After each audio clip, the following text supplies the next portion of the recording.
বেশ ব্যবস্থাপনা করবেন। বাইতুল মালের তেমন কোন ব্যবস্থাপনা ছিল না, কিন্তু তাদের হৃদয়ে আল্লাহর প্রতি অঢেল বিশ্বাস, শক্ত ঈমান ছিল।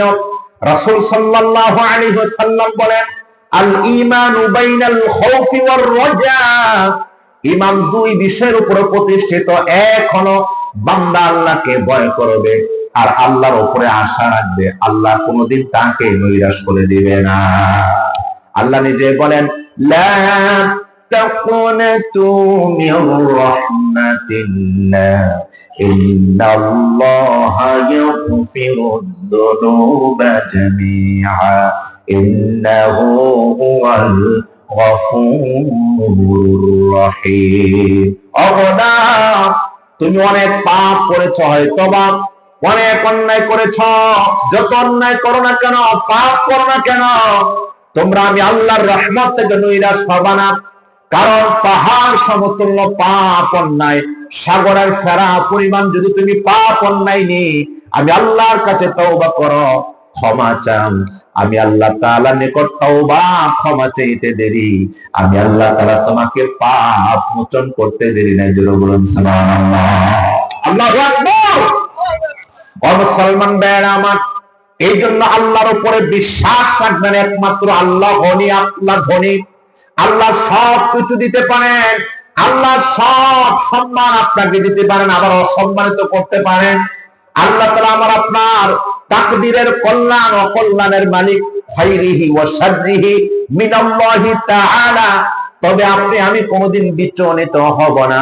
রাসূলের সাহাবী মসজিদের ভিতরে চলে গেলেন, ফজর নামাজ পড়ে, জোহর যায়, আসর যায়, মাগরিব যায়, কান্নাকাটি করে, সিজদার ভিতরে কাঁদে। আল্লাহ তাআলা সূরা বাকারার ভিতরে জানাই দেন, ইয়া আইয়ুহাল্লাযীনা আমানু ইসতাঈনু বিস-সাবরি ওয়াস-সালাহ ইন্নাল্লাহা মা'আস-সাবিরিন। ওয়া ইমানদার মুসলমানগণ, তোমার যত চাহনি আছে, তোমার যত ইচ্ছা আছে, আকাঙ্ক্ষা আছে, তোমার যত হাজত আছে, তোমার সব কিছু তুমি ধৈর্যশীল নামাজি হয়ে নামাজের মাধ্যমে আমি আল্লাহর নিকট প্রার্থনা করো, আমি আল্লাহ তাআলা তোমার সমস্ত চাহিদা, ইচ্ছা, আকাঙ্ক্ষাগুলো পূরণ করে দেব। জোরে বলুন সুবহানাল্লাহ। নবীজির সাহাবী এমনি করে বিকাল চলে আসলো, এখনো পর্যন্ত মসজিদের ভিতরে তার কাছে কোনো সংবাদ আসে না, কেউ কোনো দান নিয়ে আসে না, কেউ কোনো হাদিয়া তোহফা নিয়ে আসে না।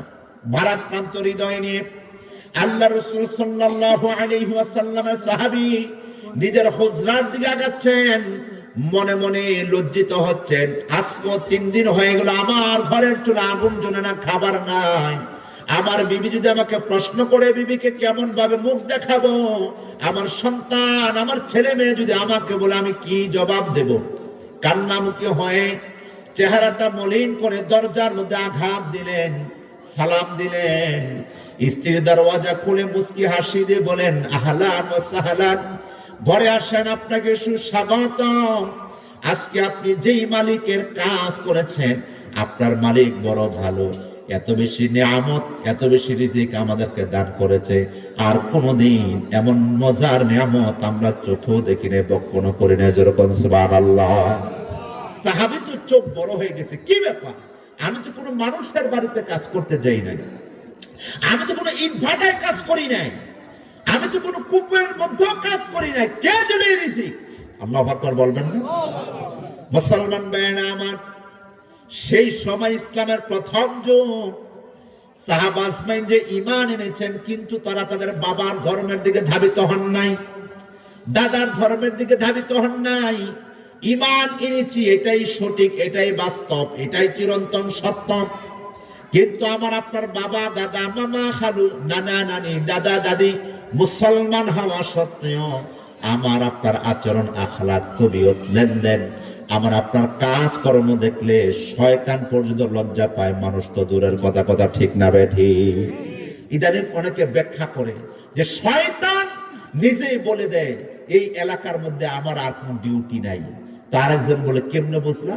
বলে, তুই কি দেখোস না আমি যা কাজ করি তার চেয়ে বেশি কাজ তোর আর মানুষের মধ্যে আছে। কথা কয় না? শয়তান আর মানুষের মধ্যে পার্থক্য শয়তান হলো লাঞ্ছিত, শয়তান বঞ্চিত, শয়তান হলো জাহান্নাম। আর মানুষ আপনি আমি আশরাফুল মাখলুকাত, সম্মানিত জাতি। এই সম্মানিত জাতি হওয়ার জন্য যে নিয়ামত, যেই রহমত, যে বারাকা আমার আপনার অর্জন করা প্রয়োজন ছিল, সেটা আমার আপনার ভিতরে না থাকার কারণে এখন শয়তান আমার আপনাকে নিয়ে পরিচিতি দাঁড় করা যে আমি কত বড় শয়তান, এর থেকে বড় শয়তান মানুষ। এটা বোঝার জন্য কিন্তু আমাকে আপনাকে বেশি দূরে যাওয়ার দরকার নাই। সূরা নাসের শেষের দিকে কিন্তু আমাকে আপনাকে আল্লাহ তাআলা জানাই দিলেন, মিনাল জিন্নাতি ওয়ান নাস। কয়টা জাতির কথা বলেছেন আল্লাহ? এটা আওয়াজ দেয়, আওয়াজ দেয়। আপনার আওয়াজ না দিলে শয়তান খুশি হবে। এটা জোরে বলুন, কয় জাতি? এক হলো মিনাল জিন্না ওয়ান নাস, মিন হতে জিন শয়তান আর মানুষ শয়তান। আশ্রয় চাও, আউযু বিল্লাহি মিনাশ শাইতানির রাজিম, আল্লাহর কাছে। কুল আউযু বিরাব্বিন নাস, ও মানুষের রব তোমার কাছে আশ্রয় চাই, শেষ দিবসের মালিকের কাছে আশ্রয় চাই। এই যে বিষয়গুলো বলে বলে আল্লাহ তাআলা শেষ মুহূর্তে আমাকে আপনাকে বলতেছে, গোলাম আর দুইটা আছে, ওই দুইটা থেকে আমি আল্লাহর কাছে আশ্রয় চাও। কারণ মানুষের মধ্যে বহুরূপী মানুষ আছে, কথা ঠিক না ভাই? ঠিক বলেন। এই বহুরূপী মানুষের বর্ণনা আল্লাহ কোরআনে 3 জায়গায় বর্ণনা করেছেন। এক বর্ণনা বলেছেন সূরাতুল কাফিরুন, মানে মানুষের মধ্যে এক জাতি হলো কাফের, আরেক জাতি হলো সূরাতুল মুনাফিকুন, আর এক জাতি হলো সূরাতুল মুমিনুন। এই 3 সূরা দিয়ে মানুষের 3 রাস্তার মানুষের পরিচিতি দিয়েছেন কে? এখন আপনি কোরআন যদি না বুঝেন, কোরআনের ব্যাখ্যা যদি আপনি অনুধাবন না করেন, আপনি এই 3 শ্রেণীর মানুষকে জীবনে চিনতে পারবেন না। 3টে আপনার বন্ধু মনে হবে, কথা কয় না। এই জন্য দেখবেন আমাদের দেশে কিছু কিছু মানুষ আছে লাল চামড়ার অসভ্য জাতিদের প্রশংসা করে, কথা কয় না। কিছু কিছু মানুষ আছে, এটা আমার আপনার পার্শ্ববর্তী দেশ, যেই দেশ বাংলাদেশের জন্ম হওয়ার 54 বছরেও যেই দেশ চাইলে বাংলাদেশের মানুষ স্বাধীন হোক, বাংলাদেশের মানুষ ধনী হোক, বাংলাদেশের মানুষ বুক ফুলে চলাফেরা করুক, সেই জাতিরও তারা চমৎকার বন্ধু, আকর্ষণীয় বন্ধু, কথা কয় না। কথা বুঝবেন, বুঝে শুধু বলবেন। আর এক দল, তারা কোনো মানুষকে বন্ধু রূপে গ্রহণ করতে চায় না। তারা হলেন উলাইকা হুমুল হিজবুল্লাহ, তারা আল্লাহ তাআলার বন্ধু হতে চায়। এখন এই বন্ধু জাতির উপর কত লাহানত, কত বঞ্চনা, কত বঞ্চনা, কত অপমাননা, এই তাদেরকে নিয়ে ওই 2 জাতি হাত ঠাট্টা বিদ্রুপ করে, মাইকে পর্যন্ত করে, মসজিদ মাদ্রাসায় করে যে আমরা তো খুব সুখী আছি, আমাদের কোনো বিপদ নাই, আপদ নাই। যারা বিপদে আছে এরাই তো হলো এই জাতির মধ্যে নিগৃহীত, অবহেলিত জাতি। যেরকম নাউজুবিল্লাহ। এই জাতি কিন্তু আমাকে আপনাকে 17 বছর ফ্যাসিস্টদের পরিবেশে আমাকে আপনাকে হাবুডুবু খাওয়াইয়া 54 বছরের 41 সালের স্বপ্ন কিন্তু তারা আমাকে আপনাকে দেখাইছে, কথা কয় না।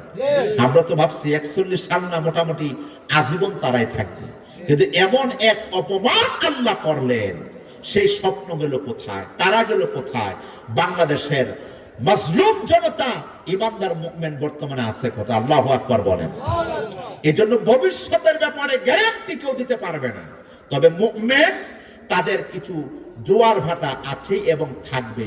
নবীজি সাল্লাল্লাহু আলাইহি ওয়াসাল্লাম নিজেই বলেছেন, যার ঈমান যত বেশি, দুনিয়াতে তার পরীক্ষা মুসিবত হলো তত বেশি।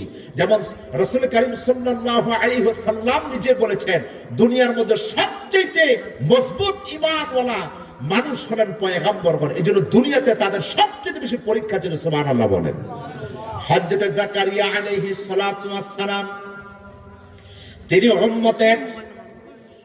উম্মতের রসানুল থেকে নিজেকে বাঁচানোর জন্য এক গাছের নিকট গিয়ে বলল, ওই গাছ আমাকে তুমি রক্ষা করো, আমাকে হেফাজত করো। গাছ সুন্দর করে ফাঁক হয়ে গেল। জাকারিয়া আলাইহিস সালাতু ওয়াস সালাম জাকারিয়ার ভিতরে প্রবেশ করলেন।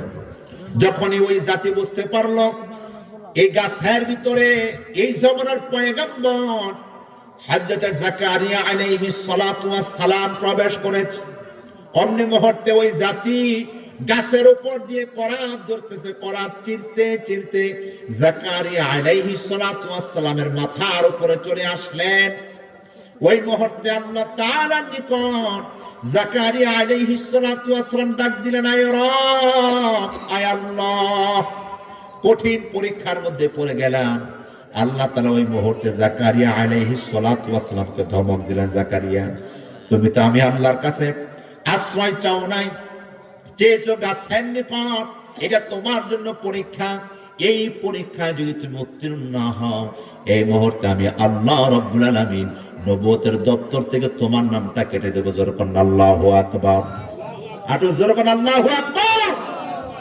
আল্লাহ রাব্বুল আলামিন কিছু কিছু শর্তে কিন্তু কঠিন, যেমন রুবুবিয়াতের শর্তে আল্লাহ কঠিন, উলুহিয়াতের শর্তে আল্লাহ কঠিন।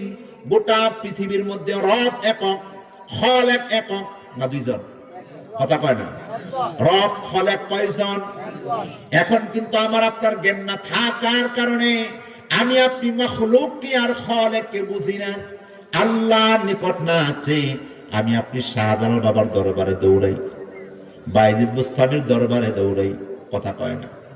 জানে এলাকা থেকে বাস যায় না? কোন নিয়তে? এক বেটা 10 বছর ধরে বিদেশ যাবে, টাকা পয়সা দেয়, খোঁজ খবর নাই। আরেকজন বলতেছে, ভাই রে, শাহজালাল শাহপুরের মাজারে চল, ছাগল একটা নিয়ত কর, টাকা পয়সা দিবি, নিয়ত কর। হ্যাঁ তো কাহা কথা ঠিক।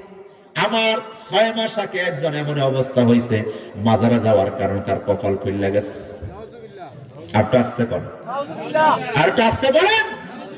মুসলমান ভাইয়েরা আমার, রিজিকের ফয়সালা জমিনে নয়, রিজিকের ফয়সালা হলো আসমানে। কোথায়? আকাশ থেকে রিজিক প্রতি রাতে আল্লাহ তাআলা আমাকে আপনাকে দান করেন, কিন্তু আমি আপনি বুঝি না। আমার আপনার বুঝার মতো জ্ঞান নাই, আকল নাই। এই জন্য আমি আপনি শুইয়া বৈশা যেমনে তেমনি আমি আপনি সুখ শান্তি চাই, কিন্তু আল্লাহ রাব্বুল আলামিন বললেন না। সুখ শান্তি চাওয়ার জন্য আমার সাহাবীদেরকে লক্ষ্য করো। সাহাবায়ে কেরাম রাদিয়াল্লাহু তাআলা আনহুমগণ কত কষ্ট করলেন, কতদিন না খেয়ে থাকলেন, এরপর তারা ঈমান থেকে এক বিন্দু পরিমাণ সরে যায় না। কারণ তারা বিশ্বাস করেছে এই কোরআন যে আল্লাহর ওহী, এই কোরআনটাই আমার আপনার নবীজির কথা, চিন্তা, চেতনা, আদর্শ। যার দরুন সাহাবায়ে কেরাম রাদিয়াল্লাহু তাআলা আনহুমগণ দুনিয়ার সব ছেড়ে দিয়েছেন, কিন্তু নবীজির সহবত থেকে তারা কোনোদিন নিজেকে বঞ্চিত করেন না। কথা ঠিক না বেঠিক? নবীজির কলিজার টুকরা হযরতে ফাতেমা রাদিয়াল্লাহু তাআলা আনহা, কয়েকদিন হয়ে গেল চুলায় কোনো আগুন নাই, খাবার দাবার কোনো ব্যবস্থাপনা নাই।